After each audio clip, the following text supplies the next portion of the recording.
All right, this is RTG Media TV Respect the Game podcast. We have the one and only LJ here to represent, here to join us. Yep. Has been smashing up stages recently. I feel like you're new to music, but your trajectory, is that the word? Trajectory is happening quite fast. Talk to me about the history, how long you've been doing music, and what you've been doing with music so far. I started doing music I'd say 3 years ago, but it was never a serious thing. I just used to write stuff in my notes and just go with it. And then I met a friend and he had a home studio and I used to just catch myself always there, just recording bad tunes. Yeah. And then, Freya introduced me to you guys and now I'm here. So now I feel like I'm taking it way more seriously. I'm excited. So when Freya introduced you, we did look at you online and there was a lot of bedroom TikToks, freestyles and whatnot. Talk to me about what it's like to be an artist, trying to get your name out there, trying to get your music out there, doing videos, being independent. Talk to me a little bit about that experience for you. Yeah, it's different. I mean, because I'm new to it, I find it even stuff like this, obviously, it's a bit different for me. But yeah, I started from just doing little videos in my room. Freya used to always cuss me because the bed weren't made and that. Oh, Lord. We prefer this. Yeah. How much confidence does it take to put the camera on, spit your lyrics, spit your heart, spit your truth, press send or press upload and let it go out to the world? When you do that every time, are you anxious about the feedback? Are you confident with it? How are you feeling within yourself? When I first started, I was obviously I wasn't as good as what I am now, innit? So obviously I had a very different, people used to laugh at me, all this, all that now. Serious. But now, I feel like I'm getting more respect more people are starting to go, oh, all right, say nothing kind of thing. So what I like about that is we have to fail before we make it. Of course. And sometimes we have to kind of make a fool of ourselves before we get it right. 100%. And I think that's a barrier that a lot of people are afraid of. Mm-hmm. So when we talk about being afraid of success, it is about that fear of failure, the fear of not being spot on the first time. Yeah. How did you get over that? How did you, what was it like to have the negative feedback? And how did you manage to keep going regardless? Do you know what? The feedback was never actually about my music. It was about how I look. I'll be so real. It was never about my music too tough. Get people to comment on it saying this will sound good on mute and stuff like that. But it didn't really faze me. I feel like negative comments, you need them. Because that negative comment could be true in a way. It could be feedback to grow and learn. Exactly. So I could look at that comment and go, okay, cool. Right, they didn't like that, so how can I change it kind of thing. Yeah. But yeah, no, it doesn't really get to me like that. I'm getting a lot of positive feedback at the moment, so. All right, so I'm going to give them a little scoop. So when you first came, we was doing ciphers. So you was with the rest of the RTG team, and I wasn't about, I was doing other bits, and I was listening to the songs, and your bit of the cipher, we literally had to take out. Yeah. We had to take your bit out. It's that's okay. That is just too raw, too much language. Talk to me about the transition, because obviously, Respect the Game, we work with young people, where we do a lot of community events, we're quite particular on the music. How was that transition for you? I loved it. I quite because coming here, I always said, okay, cool, this is me going down a new path now. I'm sorting my life out, sorting my music out as well. So when we done that cypher, I didn't actually really want to do it because I didn't have any bars to go on a drill beat that wasn't drill. I only had my old bars, which a bit raw. So I knew that it wasn't really a good look, but I'm happy now that everyone here kind of knows that I am going down the right path, and that was the past me to get it. I'm not doing that no more. So you've got a hot song right now. You performed it how many times? Twice. Performed it twice. The first time you performed it, you recorded it so newly, writ it so newly, you didn't even know the second half and had to start again and literally read it from your phone because it was that new. Talk to me about this new song that's due to be released soon. Talk to me about that song. The song's called No More Pain, and how I look at the song is literally, I'm so happy that this is my first release, by the way, because I'm happy that it makes people know that the new me, if that makes sense. I feel like this song is just telling people about how I'm looking at things now and how my life used to be in the past, because obviously I've had a bit of a change recently.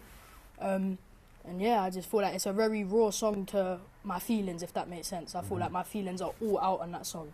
There's nothing, it's all just facts and just how I'm feeling in it. So I'm very happy with it. So there's a lot of mention of family. There's a lot of personal stuff mentioned in the song. How do you feel about the world knowing your personal business? So whether it's, you know, I was separated from my brother, or this happened here, or like, how comfortable are you in people knowing your skeletons and your past? How do you feel about that? Obviously, I let them know what they know, if that makes sense. Like, What you're comfortable to share. Yeah, but then at the same time, I kind of just, music is my way to talk. Yes. So everything in my music is how I'm feeling. So at the same, I feel like I'm quite comfortable with it, because as well, I know there's a lot of people that can relate to my change of what's happened, because obviously, you know, I'm just focused on music right now, whereas before I was out doing stupid things, getting in trouble, and now I feel like people, like my friends and that, they can listen to that song and be like, oh my God, like, that's the growth. Yeah, like that is the growth. Yeah. And it's all what my friends have been saying. And to be fair, I've seen a change in my friends as well, slightly. So it's impacting others. 100%.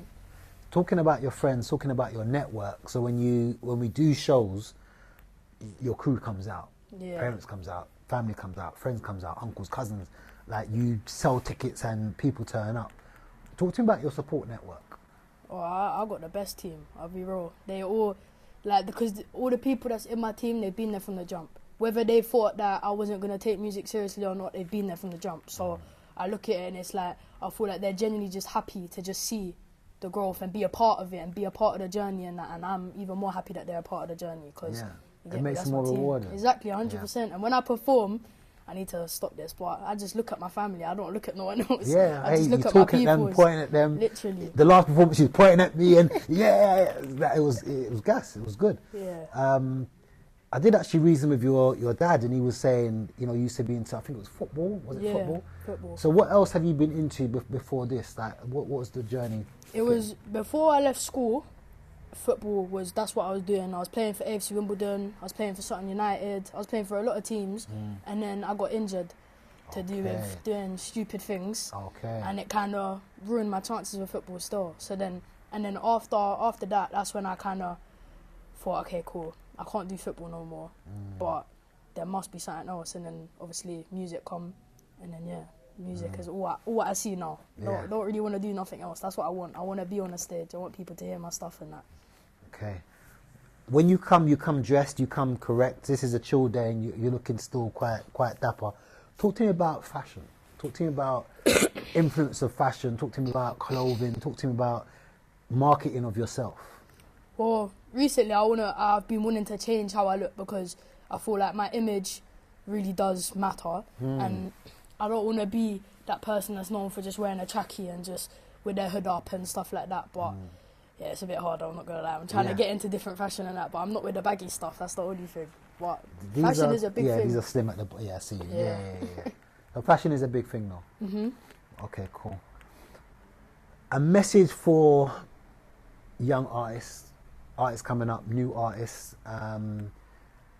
your advice on the experience that you have got, the journey you have had so far, words to encourage them about dealing with the public and so on and so forth.